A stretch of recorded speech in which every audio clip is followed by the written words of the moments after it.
James Mathers at NAB 2022. I'm here at the Fujifilm booth and with my friend Michael Bulbenko. Fujifilm is a giant company.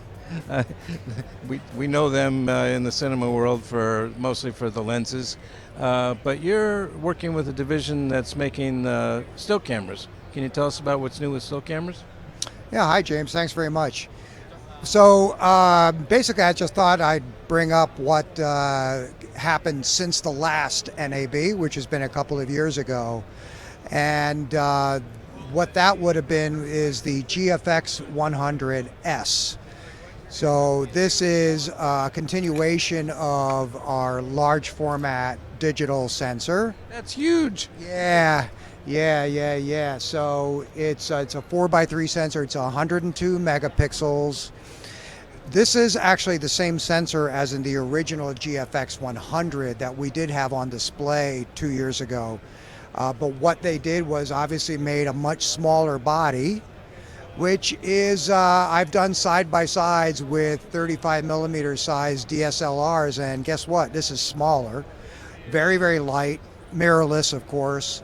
It's got like 6 stops of internal image stabilization, but 102 megapixels, and in full RAW, it actually will do 5 frames a second. Now that's in still mode with autofocus.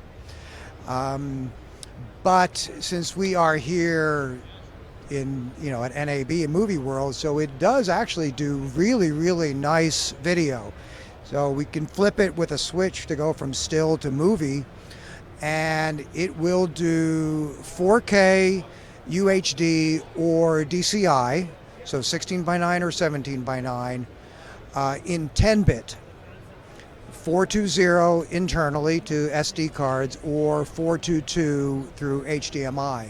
But that is 10-bit 4K. Now it only does the 4K up to 30p, but we're talking a sensor that's gigantic with a diagonal image circle of about 50 millimeters. It's crazy. Yeah, so in terms of lens coverage, you would either need to use our native lenses, our GF lenses, which we've got something like around a dozen of those, which actually perform really, really well in manual focus. They're very, very well behaved and incredibly low breathing, actually. Or if you can do autofocus with these, of course. Or by way of a PL adapter, you could use our Premista lenses, which those are designed for full frame 35 millimeter format, but they actually overshoot. And we have found that they cover this sensor in all but except the very, very widest focal lengths. So we've been doing our marketing content, our own internal marketing content with these cameras with Premistas. We just put a Premista on there and it just stays on there all day. And we've been using those for days and days worth of shooting. So, well, I noticed this lens is a 1.7. Yeah. So on that size sensor, you must have just like razor thin depth of field. Exactly, yeah. So that is something that focus pullers know, and they hate. The bigger the sensor, the longer the optics get, the shallower the depth of field. Yeah, this is the 80 millimeter 1.7. The next lens up with the widest aperture in our native would be the 110 millimeter, that's an f2.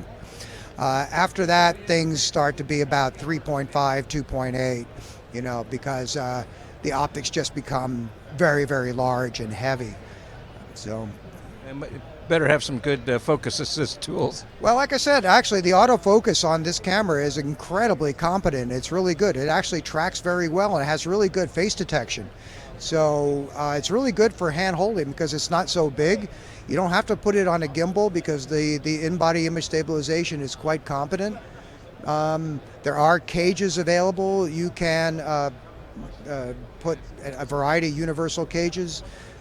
It's been selling like hotcakes. We cannot keep them in stock. It's been out for a little bit over a year and we just can't even keep them in stock. This body is $6,000, $59.99. That's for 102 megapixels. But, yeah.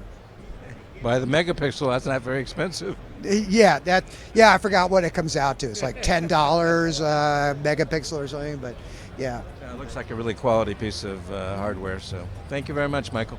Thank you, James. Enjoy the show.